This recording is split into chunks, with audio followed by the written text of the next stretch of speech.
August 10th, 1945, 2:30 a.m. The War Ministry Building, Tokyo. The summer heat pressed down on Tokyo like a suffocating blanket, carrying with it the acrid smell of charred wood and concrete dust from the previous night's B-29 raids.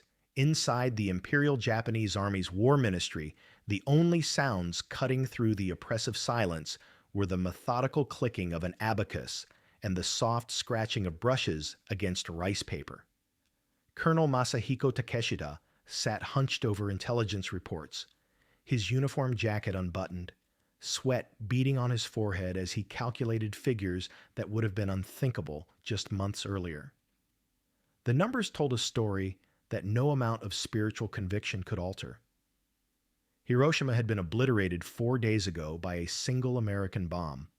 Over 70,000 people had simply vanished in a flash of light hotter than the surface of the sun.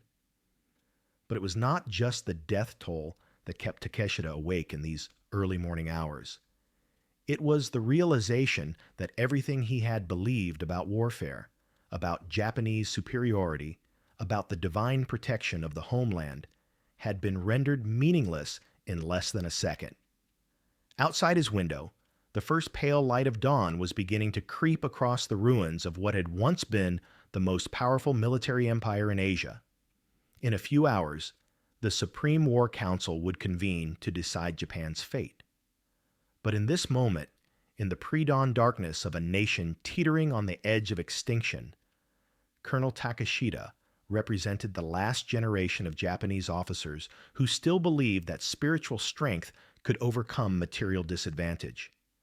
That belief was about to be tested by forces beyond their comprehension. The Japanese military had built its entire worldview around a single, unshakable conviction that the spirit of Yamato, the soul of Japan itself, was invincible. For nearly 4 years of brutal warfare across the Pacific, this belief had sustained them through defeat after devastating defeat. When American industrial might had overwhelmed their navy at Midway, when Allied forces had stormed across the Central Pacific, when B-29 superfortresses had turned their cities into infernos, the military leadership had maintained their faith in Bushido, the way of the warrior, and in the divine wind that would protect their sacred islands. This was not mere propaganda or empty rhetoric. These men had been raised from childhood to believe that death before dishonor was the highest virtue, that a warrior's spirit was more powerful than any weapon, that Japan's unique blend of imperial divinity and samurai courage made them spiritually superior to any enemy. General Korechika Anami, the army minister, had built his entire career on this foundation. Admiral Somu Toyota, chief of the Naval General Staff, had sent thousands of young men to their deaths as kamikaze pilots based on this unwavering conviction.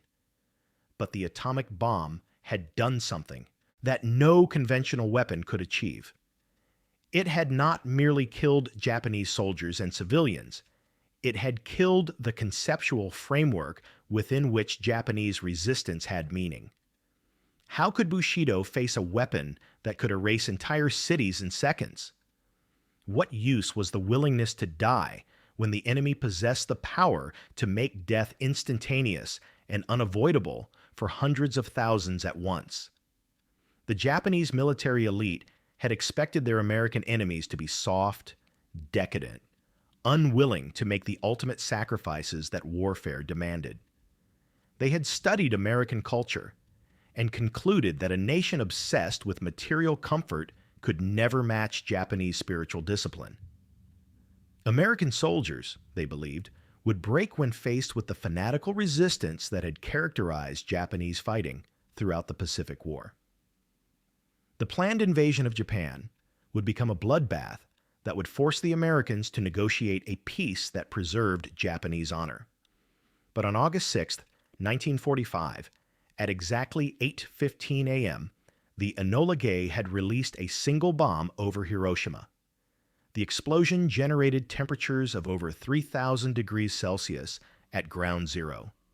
Steel melted, concrete vaporized. Human beings were reduced to shadows burned permanently into sidewalks and walls. In less than a second, an area of nearly 5 square miles was completely destroyed. The carefully planned defenses, the prepared positions, the spiritual preparation for a glorious last stand, all of it became irrelevant when faced with a weapon that could kill faster than courage could be demonstrated. Lieutenant Colonel Saburo Hayashi, who had been stationed near Hiroshima and witnessed the aftermath, reported to Tokyo with words that no amount of military training had prepared him to speak. "There are no tactics for this. There is no defense against this. This is not warfare as we understand it. This is the power of gods, and our enemies wield it as casually as we might fire a rifle." The reports filtering back from Hiroshima described horrors that challenged every assumption about American character and capability. Survivors spoke of people who had been instantly carbonized, leaving only their shadows behind. They described a city center that had simply ceased to exist, not destroyed in the conventional sense, but erased as if it had never been built. The Aioi Bridge, which had served as the target point for the atomic bomb, had been twisted into an unrecognizable mass of melted steel and concrete. But perhaps most disturbing to Japanese military leaders was the realization that this devastating attack had been carried out by a single aircraft. One B-29 bomber, carrying a crew of 12 men, had accomplished what would have required hundreds of conventional bombing raids to achieve. The implications were staggering. If America possessed even a dozen such weapons, Japan could be completely destroyed within weeks. If they possessed 100, the home. Islands could be made uninhabitable within days. Yet even as reports from Hiroshima painted a picture of unprecedented destruction, the Japanese Supreme War Council remained deadlocked. The Big Six, Prime Minister Kentaro Suzuki, Foreign Minister Shigenori Togo, Army Minister Korechika Anami, Navy Minister Mitsumasa Yonai, Army Chief of Staff Yoshijiro Umezu, and Navy Chief of Staff Suemu Toyoda were split exactly down the middle. 3 members favored accepting the Potsdam Declaration and surrendering unconditionally. 3 demanded to fight on until death rather than accept what they viewed as national extinction.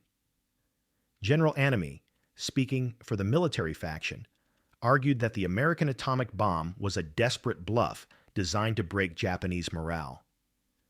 "They seek to terrify us with a single demonstration," he declared at the emergency session on August 7th. "But they cannot have many such weapons. If they did, why would they warn us with leaflets? Why would they not simply destroy Tokyo and Osaka and end the war immediately? This is psychological warfare, nothing more.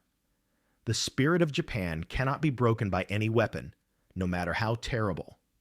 His reasoning reflected the deep-seated beliefs that had sustained Japanese resistance throughout the war. The military leadership had convinced themselves that American industrial capacity, while impressive, was fundamentally hollow. Americans, they believed, lacked the spiritual strength to sustain the losses that a final assault on Japan would require. The atomic bomb, in this view, was merely a technological demonstration designed to avoid the costly invasion that American leaders feared to undertake. This analysis was based on a fundamental misunderstanding of American character and capability. The Japanese military had studied American casualty figures from previous Pacific battles and concluded that American public opinion would not tolerate the massive losses that Operation Downfall, the planned invasion of Japan, would entail. They failed to grasp that America's atomic program represented not just a technological breakthrough, but a manifestation of industrial and scientific capabilities that dwarfed anything Japan could imagine. The Manhattan Project had employed over 130,000 workers at facilities across the United States. It had consumed more electricity than many entire nations. The uranium enrichment facility at Oak Ridge, Tennessee, alone required more power than the entire city of New York. The plutonium production reactors at Hanford, Washington, had been built on a scale that Japanese engineers could barely comprehend. This was not the desperate gambit of a war-weary nation, but the methodical application of resources that Japan had never possessed. On August 9, 1945, these vast American capabilities were demonstrated once again. At 11:02 a.m., the B-29 bomber boxcar released a plutonium bomb over Nagasaki. The explosion killed 40,000 people instantly and destroyed much of the city's industrial center. But for Japan's leaders, gathered in emergency session in an underground conference room beneath the Imperial Palace, the news from Nagasaki was not the day's most devastating development. At precisely 1 minute past midnight on August 9th, 1.5 million Soviet troops had crossed the border into Japanese-controlled Manchuria. Operation August Storm, the massive Soviet offensive that Joseph Stalin had promised at the Yalta Conference, was underway. In less than 24 hours, the supposedly invincible Kwantung Army, Japan's elite force in China, numbering 700,000 men, had been shattered. Soviet tanks, supported by overwhelming artillery and air power, swept across the Manchurian plains like a steel hurricane. The Soviet entry into the Pacific War destroyed Japan's last hope more completely than any atomic bomb could. For months, Japanese diplomats had been attempting to negotiate peace through Soviet mediation. They had clung to the desperate belief that Stalin might serve as an intermediary between Japan and the Western Allies, helping to secure terms that would preserve the imperial system and avoid occupation of the home islands. The massive Soviet offensive made such hopes laughably naive. General Umezu, the Army Chief of Staff, received the reports from Manchuria with visible shock. The Kwantung Army, which had been the backbone of Japanese power in China for over a decade, was collapsing with unprecedented speed. Soviet forces were advancing at rates of 50 to 60 miles per day, encountering only scattered resistance. Within 72 hours, it became clear that the entire Japanese position in Manchuria was doomed. The Kwantung Army is being destroyed piecemeal, Umezu reported to Emperor Hirohito on August 11th. Soviet armored spearheads have penetrated deep into our defensive lines. Our communications have been severed. Our supply lines have been cut. What we are witnessing is not a battle, but the complete annihilation of our forces in continental Asia. The collapse in Manchuria had implications that extended far beyond military defeat. Manchuria had been the cornerstone of Japan's entire imperial project, the industrial base that was supposed to make Japan self-sufficient in raw materials and heavy industry. The loss of Manchurian coal, iron, and manufacturing capacity meant that Japan's war economy would collapse within months, even if the Americans never invaded the home islands. More immediately threatening was the prospect of Soviet forces advancing through Korea toward Japan itself. Intelligence reports indicated that Soviet naval forces were already moving toward the Sakhalin Islands and the Kurils. Within days, possibly hours, Soviet troops could be landing on Hokkaido. Japan would then face invasion from two directions simultaneously, fighting enemies whose combined industrial and manpower resources exceeded Japan's by factors of 20 or 30 to 1. The rice ball, that most fundamental symbol of Japanese sustenance, became during these desperate August days an unlikely measure of the vast gulf between Japanese scarcity and American abundance. Reports from Japanese prisoners of war in American custody described meals that seemed almost fantastical to people who had been living on increasingly meager rations for years. American soldiers, these reports indicated, routinely discarded food that would have been precious treasures to starving Japanese civilians. American K-rations contained white bread, canned meat, chocolate, real coffee, and other luxuries that had become legendary among hungry Japanese. But it was the rice that carried the deepest symbolic meaning. America, despite being primarily a wheat-consuming nation, had grown enough rice in California and Arkansas to supply not only its own military forces, but also civilian populations in liberated territories across the Pacific. The nation that Japan had tried to drive from Asia possessed agricultural resources so vast that it could afford to ship Japanese staple foods across the Pacific Ocean. This abundance extended to every aspect of American military capability. Japanese intelligence estimates suggested that America was producing aircraft at rates that seemed impossible. Over 100,000 planes per year at the height of the war effort. American shipyards were launching new vessels faster than Japan could sink them.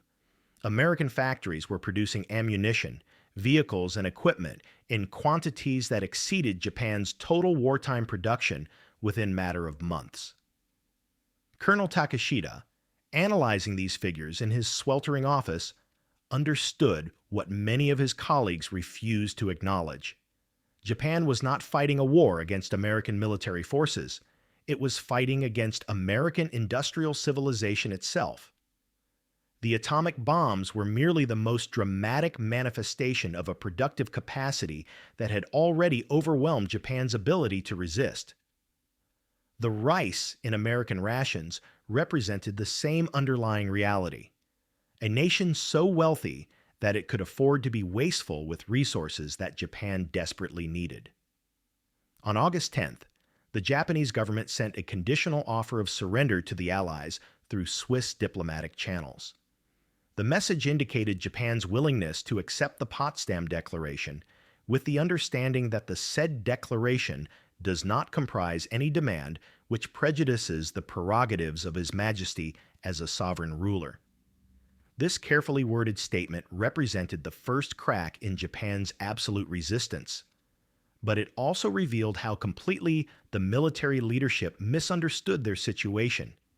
The American response, delivered through Secretary of State James Burns, was uncompromising in its clarity. From the moment of surrender, the authority of the Emperor and the Japanese government to rule the state shall be subject to the supreme commander of the Allied powers.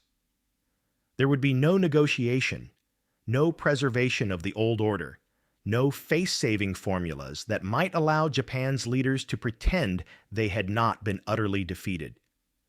For Japanese military officers who had dedicated their lives to the service of a divine emperor, this American response was more devastating than any bombing raid. General Anami, reading Burns's message, reportedly said to his staff, "They demand that we place our emperor, the direct descendant of the sun goddess Amaterasu, under the authority of an American general." This is not surrender. This is the destruction of Japan itself. Every principle we have fought for, every value we have held sacred, every belief that has given meaning to our existence, they demand that we renounce it all. The deadlock in the Supreme War Council continued for 4 more agonizing days. While American and Soviet forces prepared for final assaults that would have obliterated what remained of Japan, 6 men in a basement conference room beneath the Imperial Palace debated whether national suicide was preferable to national humiliation. The arguments that raged during these sessions revealed how completely the atomic bombs had shattered traditional concepts of military honor and strategic calculation. Foreign Minister Togo argued for immediate acceptance of Allied terms. We face enemies who can destroy our cities one by one until nothing remains. We face enemies whose armies are larger than our entire population. We face enemies whose industrial production exceeds our capacity by factors we can barely calculate. To continue this war is not courage. It is the murder of our people for the sake of abstract principles that will die with them. General Anami countered with arguments rooted in Bushido tradition. Better that we should die as Japanese than live as American slaves. Better that our islands should become a wasteland than a colony. Our ancestors conquered death itself through the purity of their devotion to honor. We insult their memory if we choose life over righteousness, survival over virtue, compromise over absolute commitment to our sacred emperor.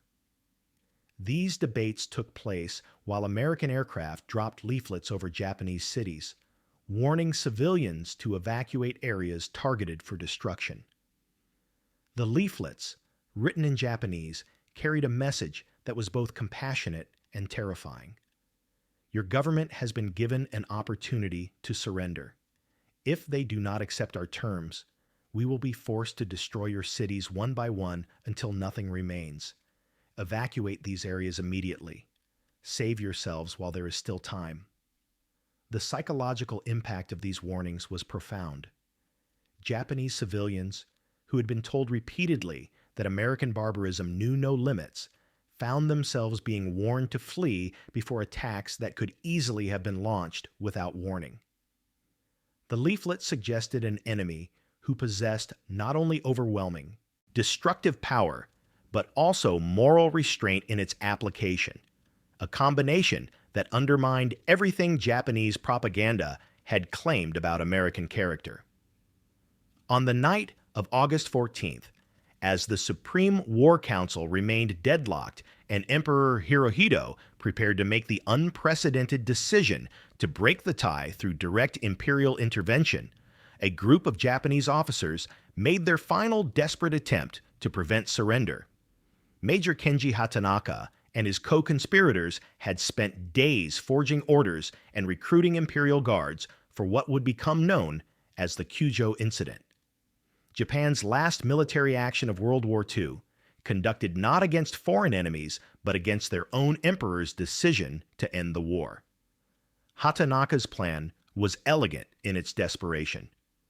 He would occupy the imperial palace, place Emperor Hirohito under protective custody, and prevent the broadcast of any surrender announcement.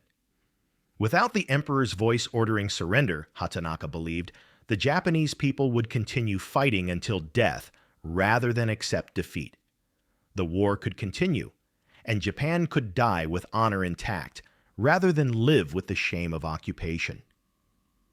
The coup attempt began at midnight on August 15th. Hatanaka's men killed Lieutenant General Takeshi Mori, commander of the Imperial Guards Division, when he refused to join their cause. They searched frantically through the palace for the recordings of Emperor Hirohito's surrender speech, which had been made the previous day in preparation for broadcast. For several hours, as dawn approached over Tokyo, the fate of Japan hung in the balance of this final, desperate gambit by men who could not accept that their world had ended. But the conspiracy collapsed as quickly as it had begun. Palace guards loyal to the emperor surrounded Hatanaka's forces. Senior officers arrived and ordered the conspirators to stand down. At dawn on August 15th, Major Hatanaka and several of his followers committed suicide on the palace grounds, choosing death over witnessing their emperor's surrender. Their final act embodied everything that had made Japanese resistance so fanatical and ultimately so futile: absolute commitment to principles that reality had rendered meaningless. At noon on August 15th, 1945, Emperor Hirohito's thin, high-pitched voice crackled across Japan's radio networks in what became known as the Gyokuan Hoso, the jewel voice broadcast. This was the first time in Japanese history that an emperor had directly addressed his people by radio, and the speech was delivered in classical court Japanese that many listeners could barely understand. "To our good and loyal subjects," the emperor began, his voice betraying none of the emotional turmoil that had preceded this moment. After pondering deeply the general trends of the world and the actual conditions obtaining in our empire today, we have decided to effect a settlement of the present situation by resorting to an extraordinary measure. The emperor never used the word surrender. Instead, he employed the euphemistic language of imperial diplomacy to acknowledge total defeat. The war situation has developed not necessarily to Japan's advantage, while the general trends of the world have all turned against her interest. Moreover, the enemy has begun to employ a new and most cruel bomb, the power of which to damage is indeed incalculable, taking the toll of many innocent lives. These carefully chosen words carried the weight of Empire's end. The new and most cruel bomb had done more than kill Japanese civilians. It had killed the belief system that had sustained Japanese resistance. The general trends of the world acknowledged that Japan was not merely losing a war, but witnessing the emergence of a new global order in which its traditional values had no place. Across Japan, people gathered around radios in stunned silence. Many wept openly as they heard their god emperor acknowledge defeat. Some committed suicide rather than live with the shame of occupation. Others felt only overwhelming relief that the nightmare was finally ending, but all understood that they were witnessing the death of one Japan and the birth of another. In military bases across the home islands, Japanese soldiers who had prepared for months to die in glorious final battles stood at attention and listened to their emperor order them to lay down their arms. Some units disbanded immediately, their officers distributing what food and equipment remained before disappearing into civilian life. Others maintained discipline until American occupation forces arrived, surrendering their weapons with military precision even as tears streamed down their faces. The transformation was not just political or military, but spiritual.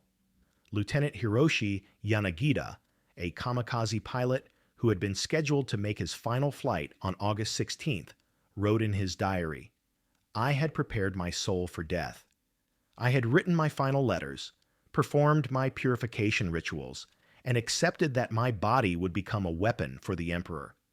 But now the emperor himself tells us that we must live rather than die, that we must accept defeat rather than achieve honor through death. What am I to do with a life that was already dedicated to ending? How do I find meaning in survival when all my meaning came from the willingness to die?" The atomic bombs had rendered meaningless not just Japanese military strategy, but Japanese spiritual beliefs. For centuries, the culture of the warrior had taught that death before dishonor was the highest virtue. But what meaning did individual death have when entire cities could be obliterated in seconds? What significance could personal courage possess when the enemy wielded weapons that made courage irrelevant? General Anami, the army minister who had promised that 20 million Japanese would die as shattered jewels rather than surrender, spent the evening of August 14th composing his death poem. "Believing in the eternity of our divine land, with my death I apologize to the emperor for the great crime. He committed seppuku in the traditional manner, using his father's sword to cut his abdomen while his aide delivered the final blow to his neck." His suicide note expressed the agony of a man whose entire worldview had been destroyed. "I can no longer serve an emperor who chooses life over honor, survival over principle, compromise over absolute commitment to righteousness." But Anami's death represented the end of an era rather than the preservation of its values. The Japan that emerged from defeat would be built on different foundations. Not the warrior's willingness to die, but the civilian's determination to rebuild. Not the pursuit of military glory, but the achievement of economic prosperity. Not the conquest of others, but cooperation with former enemies. The rice ball, which had sustained Japanese soldiers through years of brutal warfare, took on new meaning in the aftermath of surrender. When American supply ships began arriving in Japanese harbors, among the most desperately needed supplies was food for a starving civilian population. American relief efforts included rice grown in California and Arkansas, processed in American factories, and transported across the Pacific by the same ships that had carried the invasion forces Japan had feared. The symbolism was profound and unmistakable. The nation that Japan had tried to destroy was now feeding the Japanese people. The rice that represented the most fundamental element of Japanese sustenance was being provided as charity by former enemies. Each grain represented not just American abundance, but American values. The belief that enemies could be transformed into friends, that victory should lead to generosity rather than vengeance, that strength should be used to nurture rather than destroy. General Douglas MacArthur, preparing for his role as Supreme Commander of Allied powers in Japan, understood the symbolic importance of this transition. His first orders to American forces focused not on military occupation, but on civilian relief. The Japanese people are not our enemies. They are the victims of the militarists who led them into this catastrophic war. Feed them, heal them, show them that American strength serves justice, not revenge. Transform them from subjects of an emperor into citizens of a democracy. The formal surrender ceremony took place on September 2nd, 1945, aboard the USS Missouri in Tokyo Bay. The symbolism of the location was deliberate. The battleship was named for President Truman's home state, and its deck provided a floating platform for the transformation of the Pacific from a Japanese lake into an American ocean. Foreign Minister Mamoru Shigemitsu, walking with a cane from an assassination attempt years earlier, signed the surrender documents with hands that visibly trembled. General Yoshijiro Umezu, representing the Japanese military, maintained rigid bearing as he affixed his signature to papers that ended his nation's existence as an independent power. Above them, nearly 500 American aircraft flew in formation over Tokyo Bay, a demonstration of overwhelming force that made Japan's decision to surrender appear not just inevitable, but embarrassingly overdue. The aircraft represented more than military might. They embodied the industrial capacity to produce, maintain, and deploy technology on scales that Japan had never imagined possible. But perhaps the most significant moment of the surrender ceremony occurred when General MacArthur spoke of the future rather than the past. It is my earnest hope, and indeed the hope of all mankind, that from this solemn occasion a better world shall emerge out of the blood and carnage of the past, a world founded upon faith and understanding, a world dedicated to the dignity of man and the fulfillment of his most cherished wish for freedom, tolerance, and justice. These words represented a revolution in thinking about warfare and its aftermath. Traditional military conquest had been followed by subjugation, exploitation, and revenge. The American approach to victory in Japan offered something unprecedented: the transformation of total defeat into democratic renewal, of occupation into partnership, of former enemies into future allies. Emperor Hirohito, listening to radio reports of the surrender ceremony from within the imperial palace, issued a private statement to his closest advisors that revealed how completely the atomic age had transformed his understanding of power and responsibility. We have learned that military strength without moral purpose leads to destruction. We have learned that spiritual conviction without material foundation leads to defeat. We have learned that a nation cannot survive by consuming itself in pursuit of impossible dreams.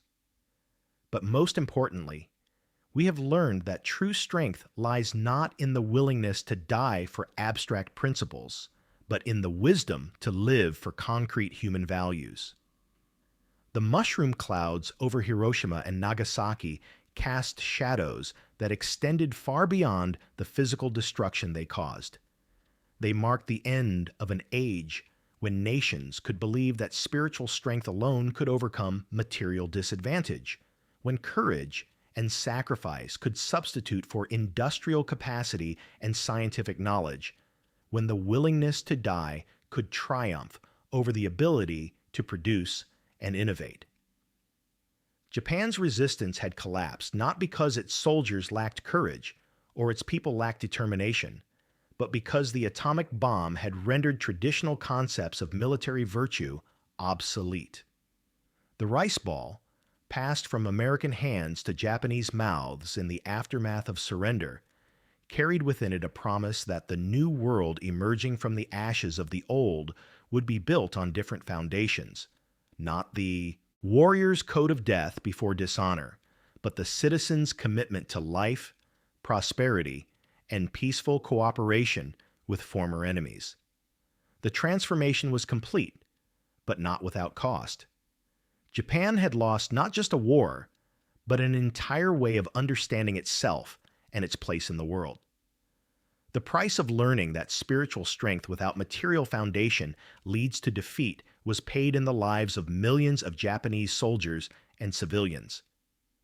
The price of discovering that courage without wisdom leads to catastrophe was measured in the destruction of cities and the shattering of families.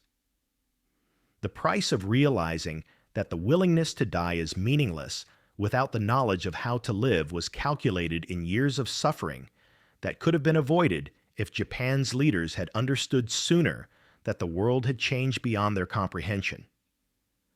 But from that suffering emerged a different kind of strength, not the brittle hardness of the warrior's sword, but the flexible resilience of the bamboo that bends without breaking.